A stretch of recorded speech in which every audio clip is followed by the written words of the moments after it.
Welcome to ST max, जहां हम अपनी लिखी हुई कहानियां सुनाते हैं और आपका दिल से मनोरंजन करते हैं। तो वीडियो शुरू होने से पहले हमारे चैनल को जरूर सब्सक्राइब करें, क्योंकि यहां मिलती हैं दिल को छू जाने वाली लव स्टोरीज। दोस्तों, ये कहानी है एक ऐसी मैडम की जिसने अपने दिल की बात सुनकर अपनी पूरी जिंदगी बदल दी। नैना, एक ऐसा नाम जिसे सुनते ही पूरे कॉलेज में एक अलग ही हलचल मच जाती थी, क्योंकि वो सिर्फ एक टीचर नहीं थी, बल्कि हर किसी के लिए एक सपना थी। 26 साल की उम्र, सादगी में भी इतनी खूबसूरती कि जिसे देखकर कोई भी पहली नजर में ही दिल हार जाए। उसकी आंखों में एक गहराई थी, जैसे उसमें कोई अधूरी कहानी छुपी हो। वो हमेशा साड़ी पहनकर कॉलेज आती थी और जब वो क्लास में कदम रखती थी तो ऐसा लगता था जैसे वक्त कुछ पल के लिए रुक गया हो। लेकिन उस मुस्कान के पीछे एक ऐसा दर्द था जिसे उसने दुनिया से छुपा रखा था, क्योंकि कुछ साल पहले उसका दिल बुरी तरह टूट चुका था और उसने खुद से वादा कर लिया था कि अब वो कभी किसी से प्यार नहीं करेगी। नैना की जिंदगी बहुत सधी हुई थी। सुबह जल्दी उठना, खुद के लिए चाय बनाना, खिड़की के पास बैठकर कुछ देर तक खाली आसमान को देखना, फिर कॉलेज के लिए तैयार होना, पूरे दिन बच्चों को पढ़ाना और शाम को अपने छोटे से कमरे में वापस आकर खामोशी में डूब जाना। उसके पास सब कुछ था, इज्जत, नौकरी, नाम। लेकिन अगर कुछ नहीं था तो वो था सुकून और अपना कहने वाला कोई इंसान। और शायद इसी खालीपन को भरने के लिए किस्मत ने उसकी जिंदगी में किसी को भेजने का फैसला कर लिया था। एक दिन उसकी क्लास में एक नया स्टूडेंट आया। उसका नाम था सोहन लाल। साधारण सा नाम, साधारण सा चेहरा, लेकिन उसकी आंखों में एक अजीब सा आत्मविश्वास था, जैसे उसने जिंदगी को बहुत करीब से देखा हो। वो बाकी लड़कों की तरह नैना को देखकर हंसता या फालतू हरकतें नहीं करता था, बल्कि वो हमेशा शांत रहता, अपने काम से काम रखता और पढ़ाई में डूबा रहता था। और शायद यही बात नैना को सबसे अलग लगी, क्योंकि पहली बार किसी ने उसे एक खूबसूरत लड़की नहीं, बल्कि एक टीचर की तरह देखा था। धीरे धीरे दिन बीतने लगे और नैना की नजरें अब हर रोज क्लास में सोहन लाल को ढूंढने लगीं। जब वो नहीं आता था तो उसे अजीब सी बेचैनी होने लगती थी, और जब वो सामने होता था तो उसका दिल बिना वजह तेज धड़कने लगता था। वो खुद को समझाने की बहुत कोशिश करती, ये सब गलत है, ये सिर्फ एक स्टूडेंट है। लेकिन दिल कहाँ मानता है, वो तो बस महसूस करना जानता है। सोहन लाल भी अब इस बदलाव को महसूस करने लगा था। उसने देखा कि मैडम अब उससे ज्यादा बात करने लगी हैं, कभी नोट्स के बहाने, कभी किसी सवाल के बहाने, और कभी बस यूं ही। लेकिन वो इस रिश्ते की सच्चाई को समझता था, इसलिए वो खुद को दूर रखने की कोशिश करता रहा। लेकिन हर बार उसकी कोशिश उसके दिल के सामने हार जाती थी। एक दिन कॉलेज में तेज बारिश हो रही थी। सब स्टूडेंट्स जा चुके थे, लेकिन सोहन लाल लाइब्रेरी में बैठा था। तभी नैना भी वहां आ गई। दोनों एक ही टेबल पर आमने सामने बैठ गए। बाहर बारिश की आवाज, अंदर खामोशी, और उस खामोशी में दोनों के दिल बहुत कुछ कह रहे थे।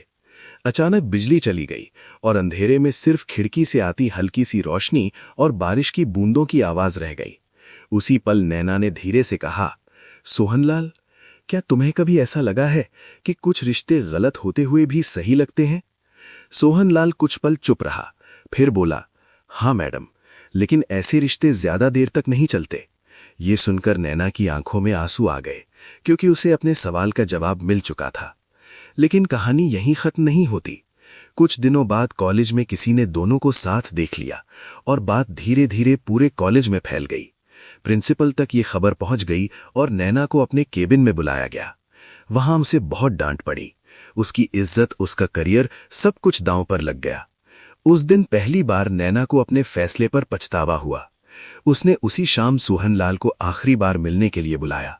उसकी आंखों में आंसू थे और दिल में हजारों सवाल। उसने कांपती हुई आवाज में कहा, सोहनलाल, शायद जो हम महसूस कर रहे हैं वो गलत नहीं है, लेकिन हमारा रिश्ता गलत है और हमें इसे यहीं खत्म करना होगा। सोहनलाल ने कुछ नहीं कहा, बस उसकी आंखों में देखता रहा, क्योंकि वो भी जानता था कि यही सही है। अगले दिन नैना ने कॉलेज छोड़ दिया, बिना किसी को बताए। वो शहर छोड़कर कहीं दूर चली गईं, और सोहनलाल ने भी अपनी पढ़ाई पूरी की और जिंदगी में आगे बढ़ने की कोशिश की। लेकिन कुछ प्यार ऐसे होते हैं जो कभी खत्म नहीं होते। वो बस दिल के किसी कोने में हमेशा जिंदा रहते हैं। साल बीत गए। एक दिन सोहनलाल एक बड़े शहर में अपनी नौकरी कर रहा था। एक शाम वो एक कैफे में बैठा था, तभी उसकी नजर सामने बैठी एक लड़की पर पड़ी। वो नैना थी। वही चेहरा, वही मुस्कान, लेकिन आंखों में अब भी वही अधूरापन था। दोनों की नजरें मिलीं और जैसे वक्त वहीं रुक गया। दोनों ने एक दूसरे से बात की, पुरानी यादें ताजा की, लेकिन इस बार दोनों समझ चुके थे कि कुछ रिश्ते सिर्फ यादों के लिए होते हैं, उन्हें जीने के लिए नहीं। जाते जाते नैना ने मुस्कुराकर कहा, शायद हम गलत वक्त पर मिले थे। और सोहनलाल ने जवाब दिया, नहीं, हम सही थे, बस वक्त गलत था। और फिर दोनों अपनी अपनी राह पर चल पड़े। लेकिन इस बार दिल में कोई शिकायत नहीं थी, क्योंकि उन्होंने प्यार को खोया नहीं था, बस उसे एक खूबसूरत याद बना लिया था। दोस्तों, सालों बाद उस कैफे में हुई मुलाकात के बाद नैना और सोहनलाल की जिंदगी फिर से एक अजीब मोड़ पर आ गई थी। दोनों ने भले ही उस दिन खुद को संभाल लिया था और अपने अपने रास्ते अलग कर लिए थे, लेकिन सच तो ये था कि वो मुलाकात उनके अंदर दबे हुए जज्बातों को फिर से जगा गई थी। उस दिन के बाद सोहनलाल कई रातों तक सो नहीं पाया। उसके दिमाग में बार बार वही पल घूमता रहा। नैना की मुस्कान, उसकी आंखों में छुपा दर्द और वो अधूरी बातें जो वो कह नहीं पाए। वहीं दूसरी तरफ नैना भी अपने कमरे में अकेली बैठी अक्सर उसी मुलाकात को याद करती। उसने अपनी जिंदगी में आगे बढ़ने की बहुत कोशिश की थी, यहां तक कि उसके घर वालों ने उसकी शादी भी करवा दी थी, लेकिन उसका रिश्ता ज्यादा समय तक टिक नहीं पाया, क्योंकि वो अपने दिल से सोहनलाल को कभी निकाल ही नहीं पाई। और आखिरकार वो शादी टूट गई। अब वो फिर से अकेली थी, लेकिन इस बार उसका अकेलापन और भी ज्यादा गहरा था। एक दिन अचानक सोहनलाल ने हिम्मत जुटाकर नैना को कॉल किया। काफी देर तक फोन बजता रहा और फिर दूसरी तरफ से वही जानी पहचानी आवाज आई, हेलो। बस उस एक शब्द ने दोनों के दिल की धड़कनें तेज कर दी। कुछ पल तक दोनों चुप रहे, जैसे शब्द ही खत्म हो गए हों। फिर सोहनलाल ने धीरे से कहा, नैना, क्या हम मिल सकते हैं? नैना ने बिना कुछ सोचे हाँ कह दिया, क्योंकि वो भी इस अधूरी कहानी को एक मुकाम देना चाहती थी। दोनों उसी पुराने कॉलेज के पास वाले पार्क में मिले, जहां कभी वो दूर दूर रहकर एक दूसरे को महसूस करते थे, लेकिन इस बार हालात अलग थे। दोनों एक दूसरे के सामने खड़े थे, बिना किसी डर के, बिना किसी बंधन के, लेकिन फिर भी उनके बीच एक अजीब सी दूरी थी, क्योंकि वक्त ने उन्हें बहुत कुछ सिखा दिया था। नैना ने धीरे से कहा, सोहनलाल, हमने जो किया वो शायद गलत था, लेकिन जो महसूस किया वो सच्चा था। सोहनलाल ने उसकी आंखों में देखते हुए कहा, मैंने आज तक किसी से उतना प्यार नहीं किया जितना तुमसे किया था, और शायद कभी कर भी नहीं पाऊंगा। ये सुनकर नैना की आंखों से आंसू बहने लगे। कुछ देर की खामोशी के बाद नैना ने एक ऐसा फैसला किया जो शायद सबसे मुश्किल था। उसने कहा, सोहनलाल, अगर हम आज भी एक हो जाते हैं तो शायद ये प्यार जीत जाएगा, लेकिन क्या हम अपनी जिंदगी के उन सालों को भूल पाएंगे जो हमने दर्द में बिताए हैं? क्या हम खुद को माफ कर पाएंगे? सोहनलाल चुप रहा, क्योंकि उसके पास इन सवालों का कोई जवाब नहीं था। फिर नैना ने मुस्कुराते हुए कहा, शायद हमारी कहानी का खूबसूरत होना इसी में है कि ये अधूरी है, क्योंकि कुछ कहानियां पूरी होकर भी खत्म हो जाती हैं, लेकिन अधूरी कहानियां हमेशा दिल में जिंदा रहती हैं। ये सुनकर सोहनलाल की आंखों में भी आंसू आ गए, लेकिन इस बार उसने उन्हें रोकने की कोशिश नहीं की। दोनों ने एक दूसरे का हाथ आखिरी बार थामा। कुछ पल के लिए ऐसा लगा जैसे वक्त रुक गया हो।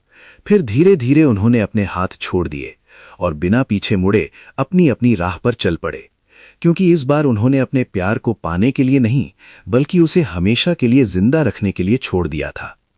आज भी अगर कोई उस पुराने कॉलेज के पास वाले पार्क में जाए तो शायद उसे दो अधूरी कहानियों की खुशबू महसूस हो, एक टीचर और एक स्टूडेंट की, जिन्होंने प्यार तो किया लेकिन उसे मुकम्मल नहीं होने दिया, क्योंकि कभी कभी अधूरापन ही सबसे खूबसूरत अंत होता है।